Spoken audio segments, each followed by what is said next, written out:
Welcome to Lesson 19. This first video in estate planning is all about making your desires be known.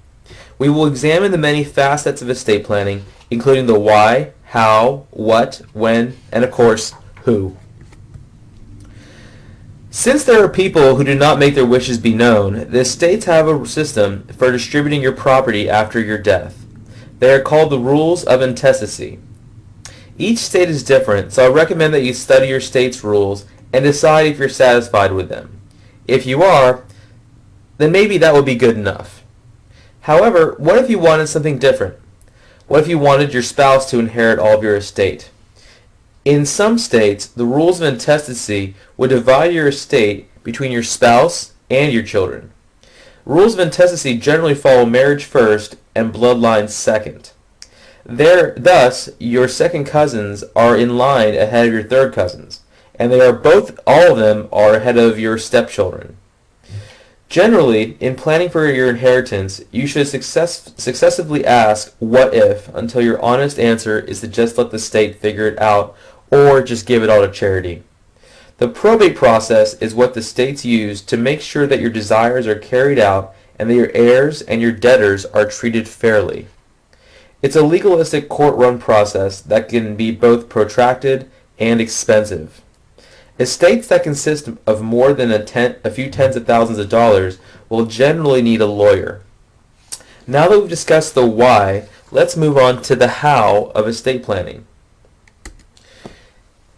If you are silent, it means you wish to accept your state's rules of intestacy. Otherwise, you have to make your wishes known in a legal fashion. There are generally 5 ways of making your desires known. It will take a combination of most to handle a modest estate. You should be prepared and expect to use most of these methods in order to make your wishes known. We will review all of these in more detail here. Remember, estate planning requires that you think in detail about what you want to have happen when things go wrong.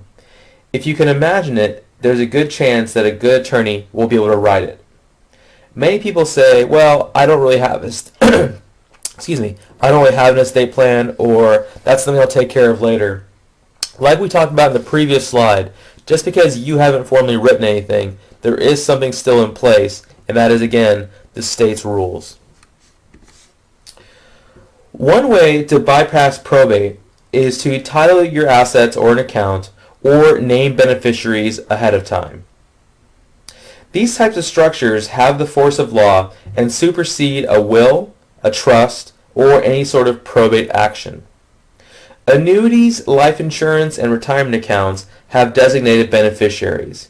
When starting the contract, the owner designates beneficiaries who will receive the proceeds of the account upon the death of the insured person or the owner of the account. By titling property, the successor owner can be established. The most common form of ownership that passes property at death of an owner is what's called joint tenants with rights of survivorship.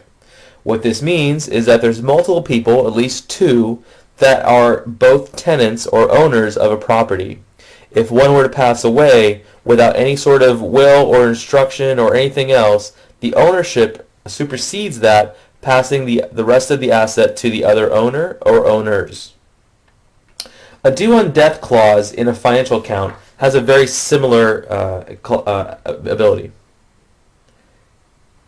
A will is your specific instructions to the state at the disposition of your property that is not otherwise designated. Since children are treated similar to property in many parts of the law, a will can also carry your instructions about guardians for your children.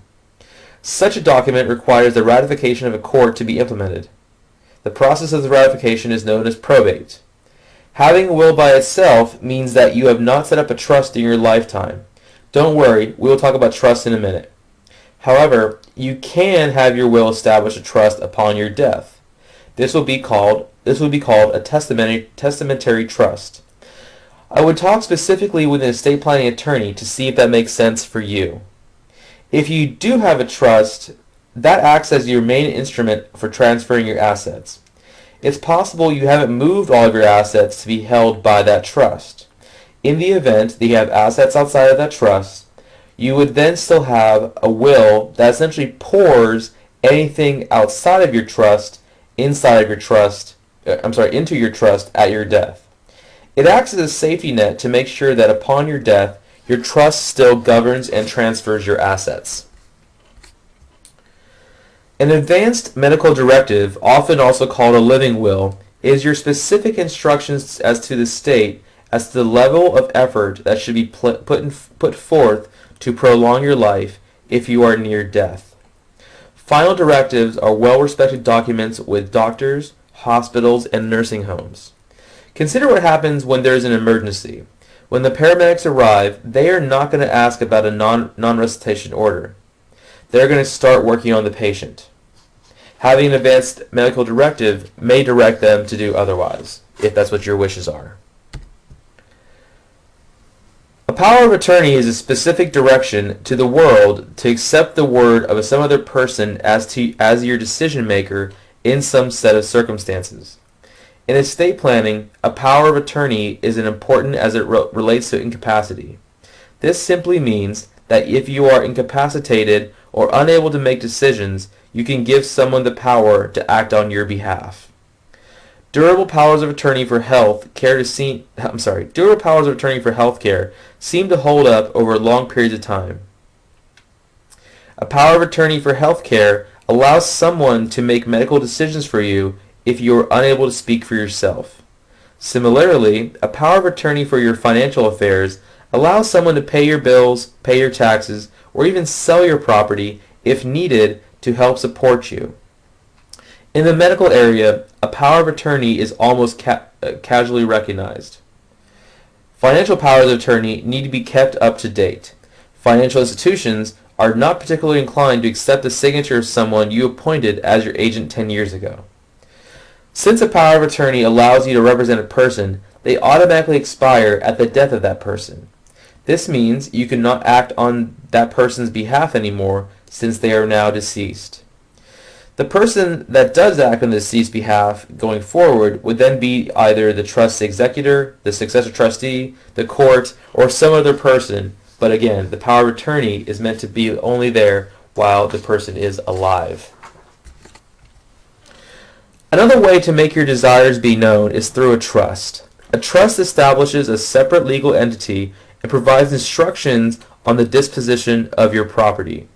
We will discuss trusts in the second of this week's lessons.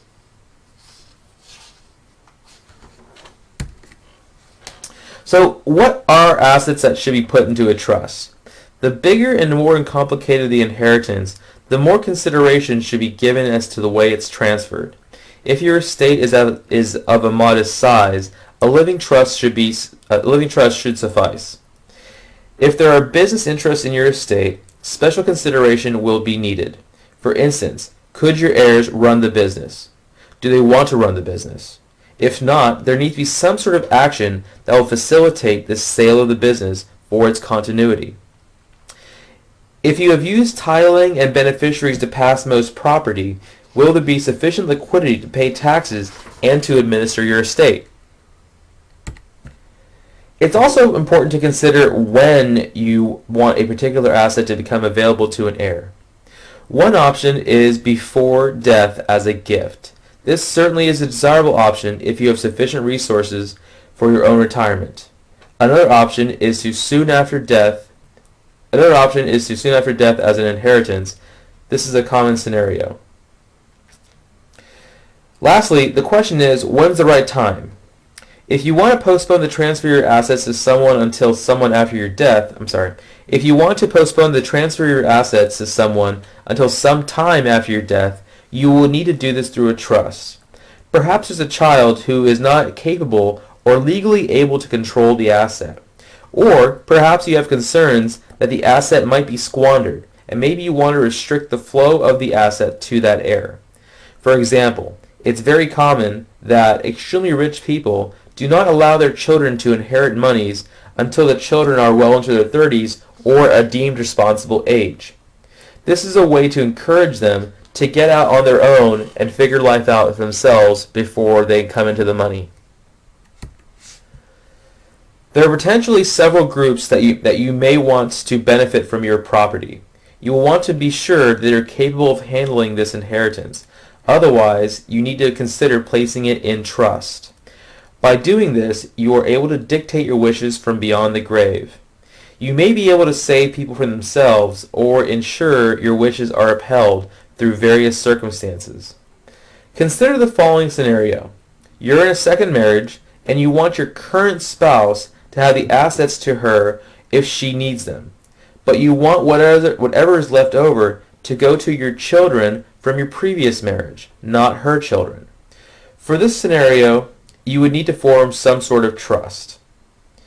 There are any number of situations where you would want a person to have beneficial use of some asset as long as they live, but then you want to direct it to some other person after that first beneficiary passes. These situations require some form of trust, either as a testamentary trust, in your will, or part of your living trust. Finally, are there people from whom you want to specifically disinherit? People who should not get anything from your estate? This situation requires specific instruction, and it should probably prompt you to see an attorney.